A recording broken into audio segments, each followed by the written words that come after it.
तो हेलो दोस्तों, आपका स्वागत है हमारे यूट्यूब चैनल स्टडी फैक्ट्स पर। आज हम लोग डिस्कस करने वाले हैं क्लास 9th का जो चैप्टर फर्स्ट है, exploration entering the world of secondary science. और इस चैप्टर का एक छोटा सा टॉपिक है हमारा साइंस लेबोरेटरी। क्या है साइंस लेबोरेटरी? तो डे 1, डे 2, डे 3, डे 4 में सारे टॉपिक को कवर कर लिए थे। आज है डे 5 और ये लास्ट वीडियो रहने वाला चैप्टर 1 का। इसके बाद आपका चैप्टर 1 कंप्लीट हो जाएगा। तो सबसे पहला टॉपिक है हमारा वॉल्यूमेट्रिक ग्लासवेयर।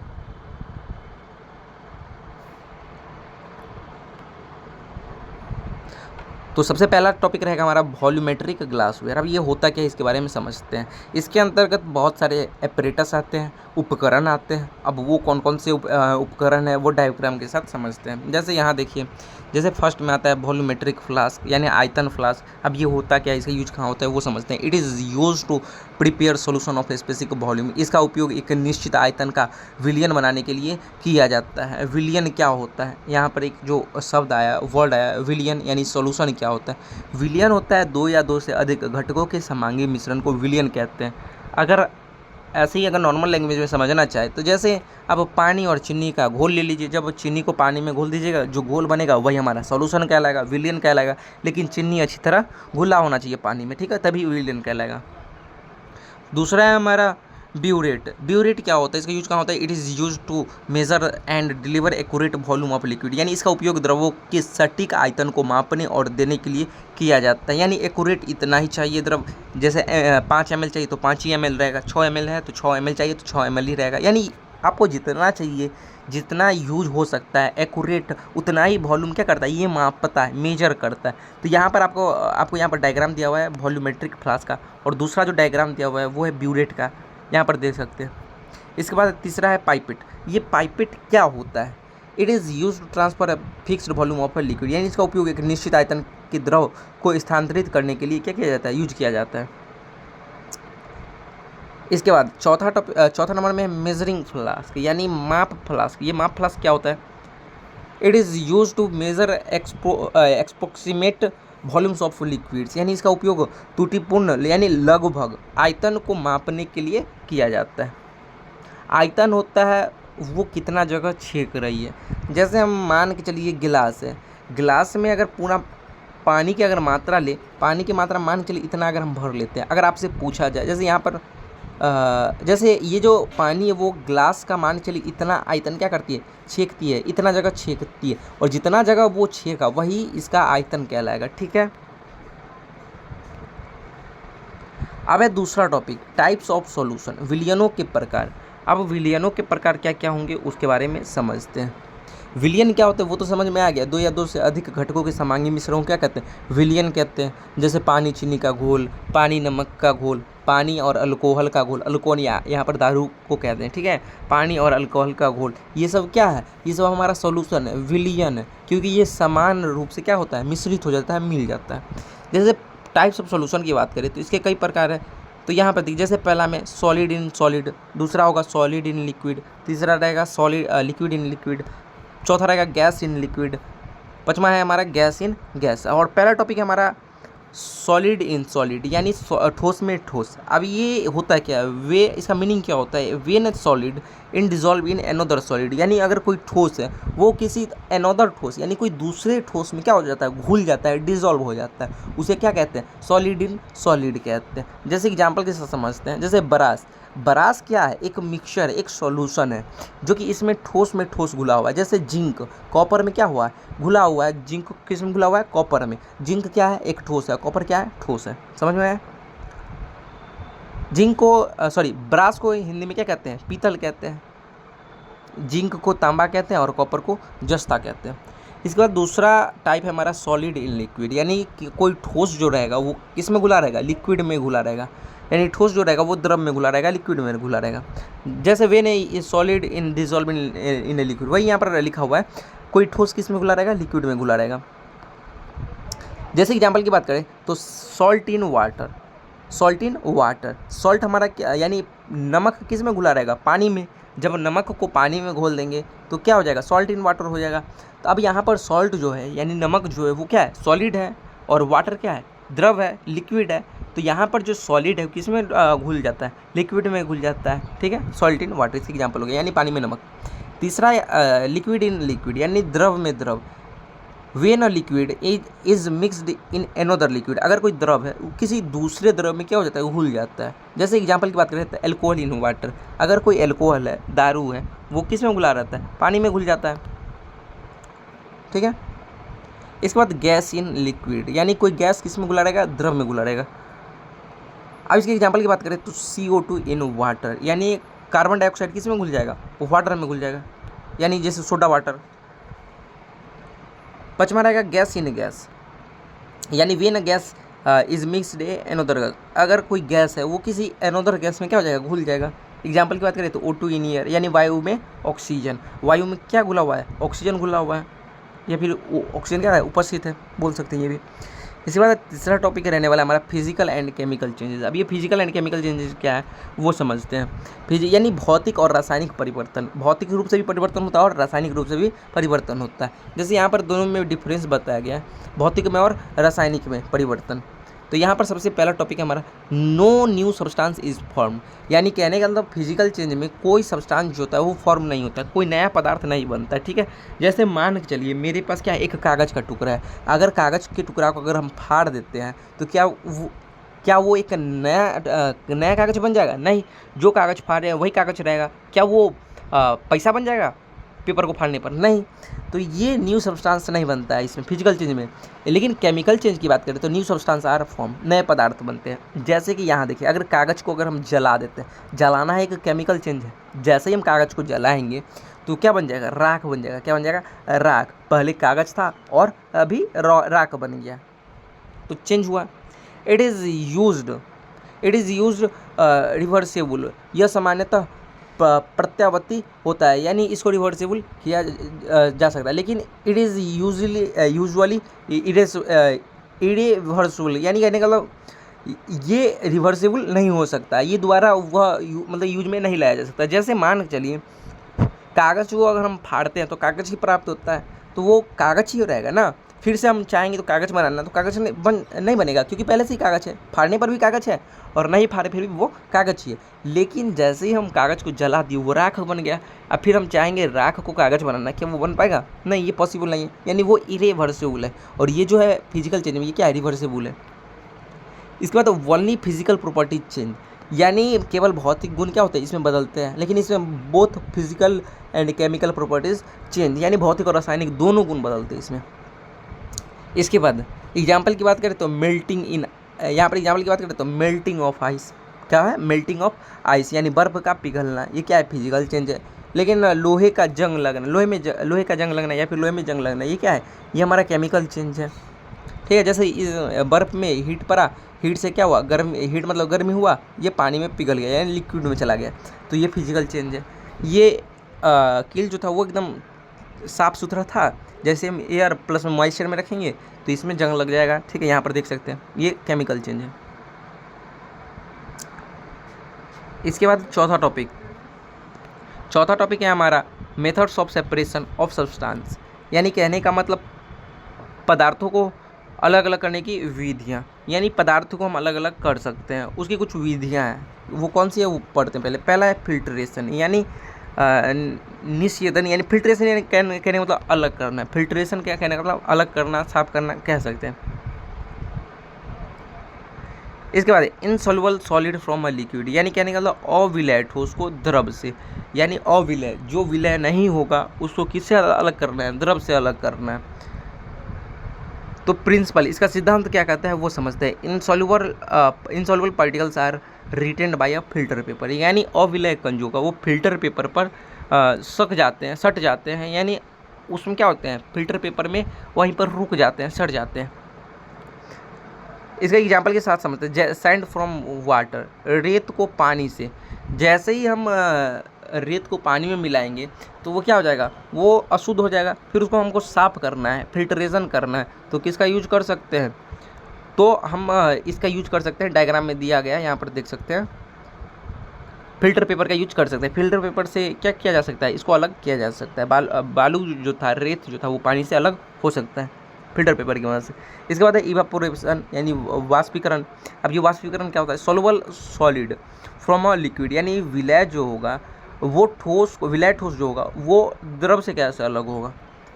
तो लिक्विड इवापोरेट्स एंड सॉलिड रिमेन्स, यानी द्रव वाष्पित हो जाता है और ठोस बच जाता है। जैसे मान के चलिए अगर सॉल्ट फ्रॉम सॉल्ट वाटर, यानी मान के चलिए नमक जो है वो किस में घुला हुआ है? पानी में घुला हुआ है। अब हम चाहेंगे नमक फिर से मिले, उसके लिए क्या करना पड़ेगा? उसको गर्म करना पड़ेगा नीचे से। यहाँ पर डायग्राम में दिया हुआ है, जैसे हम गर्म करेंगे जो पानी जो है वो वाष्प होकर क्या होगा? वो हवा में, मतलब कि वहाँ वायुमंडल में उड़ जाएगा, और जो नीचे बैठ जाएगा वो क्या बचेगा? वो हमारा नमक बचेगा। इसके बाद है क्रिस्टलाइजेशन, स्पष्टीकरण कह सकते हैं। अब ये होता क्या है? प्यूरिफिकेशन ऑफ सोल्यूबल सॉलिड, यानी विलय ठोस की शुद्धि के लिए यूज किया जाता है इसका, ठीक है। On cooling pure crystal are form, यानी ठंडा करने पर शुद्ध और सब इसके बाद शुद्ध क्रिस्टल क्या होता है? फॉर्म होता है। Pure alum from alum solution, इसका एग्जांपल दिया हुआ है। प्योर एलम, जो शुद्ध एलम होगा वो एलम सॉल्यूशन से अलग हो जाएगा। कैसे अलग होगा? यहाँ पर डायग्राम की सहायता से देख सकते हैं यहाँ पर कैसे अलग हो चुका है। यानी जो प्योर एलम होगा वो क्या हो जाएगा? अलग हो जाएगा। कैसे? जैसे कि यहाँ पर जो ऑन कूलिंग है, जो ज़्यादा ठंडा है, वो प्योर क्रिस्टल क्या करता है? फॉर्म करता है, इसलिए क्या होगा? ये अलग हो जाएगा। इसके बाद है मैग्नेटिक सेपरेशन, ये भी क्या है? एक विधि है।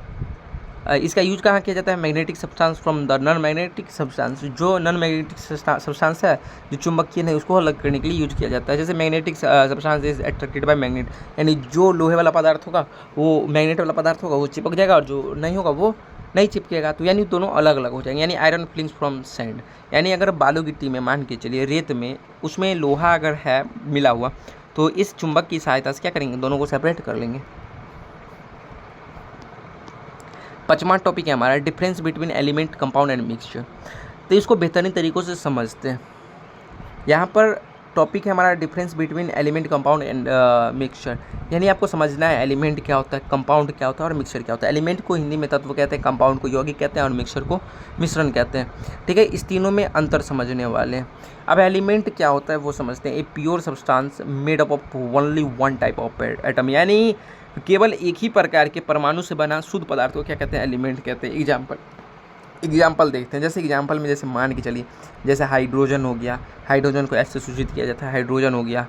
हीलियम हो गया, हीलियम को एच से सूचित किया जाता है। लिथियम हो गया, बेरिलियम हो गया, आयरन हो गया, आयरन को एफ से सूचित किया जाता है। कॉपर हो गया, ठीक है।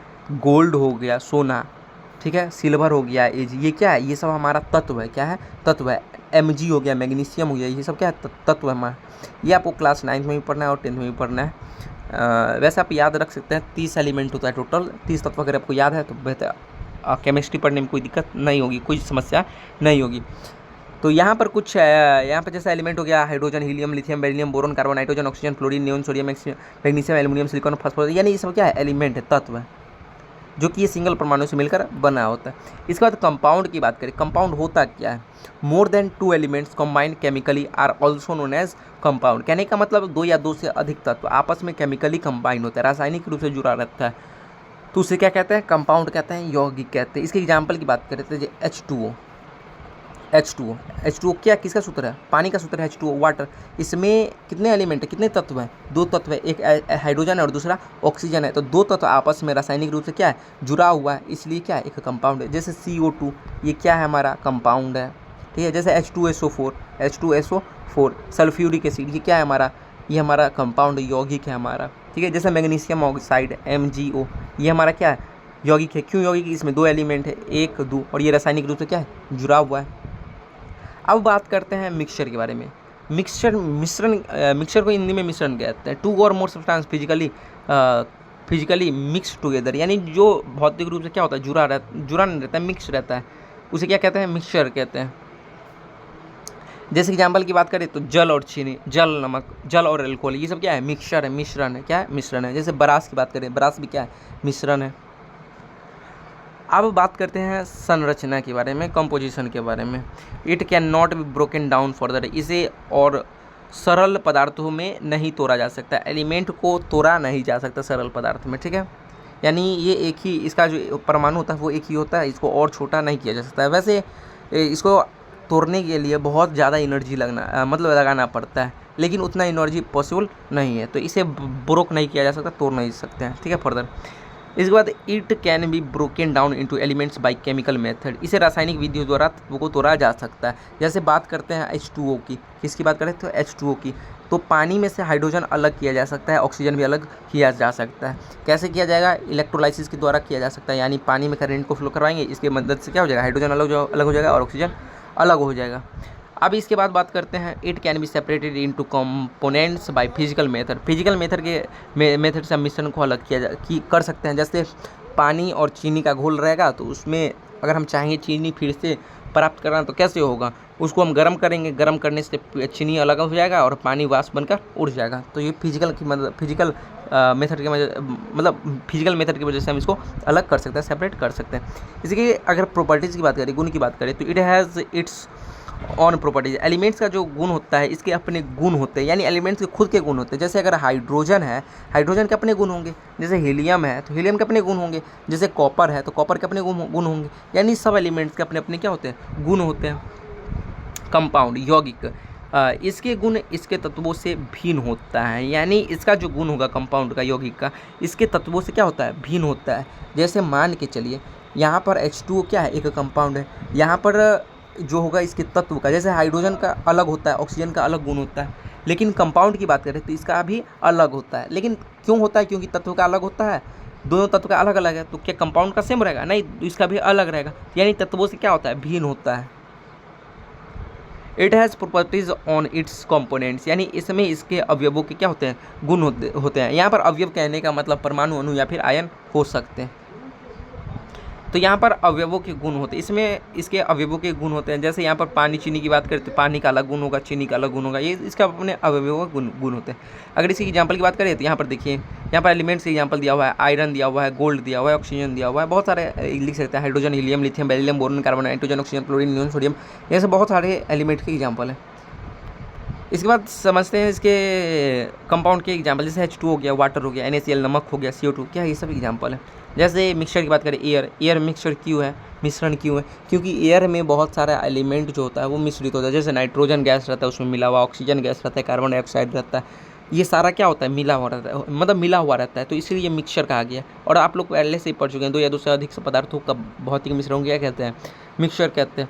इसके बाद सॉइल हो गया, मिट्टी हो गया, तो मिट्टी में सिर्फ क्या मिट्टी है, यानी उसमें सिर्फ रेती है, नहीं, उसमें बहुत सारा एलिमेंट भी मिला होता है। जैसे बात करें एलिमेंट, कंपाउंड, सब उसमें क्या होता है, मिक्स रहता है सॉइल में। जैसे सॉल्ट वाटर की बात करें, यानी सॉल्ट वाटर कहने का मतलब पानी और नमक का घोल, वो भी क्या है, मिक्सचर है। पानी चीनी का घोल, ये सब क्या है, मिक्सचर है। इसके बाद नीचे दिया हुआ है वैज्ञानिक दृष्टिकोण से, यहाँ पर साइंटिफिक एटीट्यूड दिया हुआ है। अब ये क्या होता है, छठा 7वां टॉपिक हम लोग समझते हैं। जैसे यहाँ पर साइंटिफिक एटीट्यूड दिया हुआ है, यानी वैज्ञानिक दृष्टिकोण से पहला है be curious and ask question, यानी जिज्ञासा बनो और प्रश्न पूछो। यानी कहने का मतलब किसी चीज़ का तर्क होता है। अगर आपको कुछ खोजबीन करना है, जैसे कि आप सुबह उठते हैं तो देखते हैं जो सूरज उगते समय क्या होता है, ऊपर लालिमा छा जाता है आसमान में, ऐसा क्यों होता है, जिज्ञासा बनो, उससे टीचर से प्रश्न पूछो।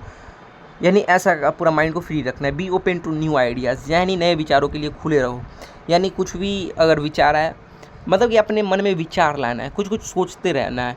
सोचने का मतलब ये नहीं जो टेंशन लेना है, यानी किसी के बारे में खोजबीन करना है। इससे आपका माइंड क्या होगा, डेवलप होगा। Be honest in observation and experiments, अवलोकन और प्रयोगों में क्या करना है, ईमानदार रहो, बेईमानी का काम मत करना है। Accepts and both and failure, यानी सफलता और असफलता दोनों को स्वीकार करो। अगर आपको सफलता मिलता है तो असफलता को भी स्वीकार करो। जैसे सफलता आपको मिला, फिर कुछ दिनों बाद असफलता हुआ आपको, जैसे आप एग्ज़ाम दिए, एग्ज़ाम में फेल हो गए, तो आपको दुखी नहीं होना है, एक न एक दिन आपको सफलता भी प्राप्त होगी। अगर सफलता प्राप्त होती है तो असफलता भी अवश्य प्राप्त होगी, अगर असफलता होगी तो सफलता भी प्राप्त होगी। तो आपको दोनों को क्या करना है, मिला जुला कर लेकर चलना है, स्वीकार करना है। केयर ऑफ लेबोरेटरी एपरेटस, यानी इसके अंतर्गत बहुत सारे क्या होते हैं, एपरेटस आते हैं, यानी सावधानीपूर्वक से क्या करना है, एपरेटस को ध्यानपूर्वक रखना है, देखभाल करना है। जैसे यहाँ पर देखिए, clean the apparatus after use, उपकरणों को यूज करने के बाद क्या करना है, उसको क्लीन करना है, साफ करना है। इसके बाद store them at proper place, यानी उन्हें उचित स्थान पर क्या करना है, रखना है। हैंडल द विथ केयर, सावधानी से उपयोग करना है। Do not use broken apparatus, टूटे हुए उपकरणों का क्या करना है, उपयोग करना है। वही यहाँ सब पर मतलब वही यहाँ पर दिया हुआ है। जैसे यहाँ पर देखिए, the laboratory is the heart of science, यानी प्रयोगशाला में विज्ञान का हृदय है। Without safety there is no science, सुरक्षा के बिना क्या है, विज्ञान नहीं हो सकता है। एग्जाम इंपॉर्टेंट पॉइंट, जो एग्जाम में बहुत ही इंपॉर्टेंट रोल रखता है, वो कुछ टॉपिक जैसे यहाँ पर scientific method make our work systematic, यानी वैज्ञानिक विधि हमारे कार्य को क्या करता है, व्यवस्थित बनाता है। प्रयोगशाला कार्य में शुद्धता और स्वच्छता बहुत महत्वपूर्ण है, कुछ भी काम करते हैं उसको शुद्ध और साफ रखना है। Proper use of apparatus give correct result, यानी कहने का मतलब उपकरणों का उचित उपयोग सही परिणाम देता है। इसके बाद प्रैक्टिस पेशेंस एंड ऑब्जर्वेशन ले टू सक्सेस इन साइंस, यानी अभ्यास, धैर्य और अवलोकन से क्या करना, विज्ञान में सफलता मिलती है। और सफलता अवश्य मिलेगी जब आप मेहनत कीजिएगा, धैर्य रखिएगा। ठीक है, थैंक यू फॉर वॉचिंग। आपका ये चैप्टर कंप्लीट हो गया। इसके बाद मिलते हैं नेक्स्ट चैप्टर 2 से।